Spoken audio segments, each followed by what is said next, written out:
Sementara itu, saudara, memasuki hari kedua pelaksanaan Pekan Imunisasi Nasional Polio di Aceh, upaya mengejar target capaian anak yang akan menjalani imunisasi polio juga gencar dilakukan pemerintah Kabupaten Aceh Besar. Sebanyak 10.013 orang anak telah menjalani imunisasi dan dipastikan terus bertambah.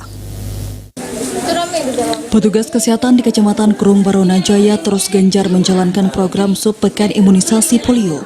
Setelah mendatangi sekolah, petugas kesehatan juga mendatangi pos pelayanan terpadu, salah satunya di Kampung Miru, Kecamatan Krung Barona Jaya.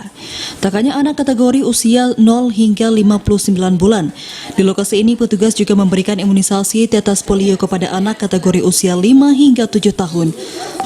Seluruh anak tampak antusias mengikuti imunisasi meski tidak didampingi orang tua mereka. Di hari kedua pelaksanaan Pekan Imunisasi Polio ditanggapi positif oleh warga. Langkah ini dinilai sebagai dampak sosialisasi yang lebih dulu dilakukan pemerintah kepada para orang tua melalui aparatur kampung. Dalam hal ini kita memiliki jumlah target sebesar 1.296 anak.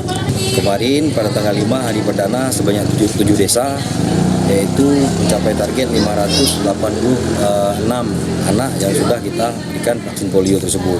Nah, pada hari ini merupakan hari kedua, itu ada 4 desa dan besok akan terlaksana di 1 desa lagi.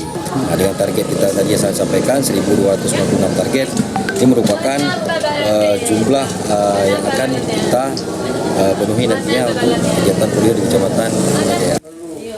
Sejak dimulai Senin 5 Desember kemarin, sebanyak 586 anak di Kecamatan Krung Barona Jaya telah menjalani imunisasi polio.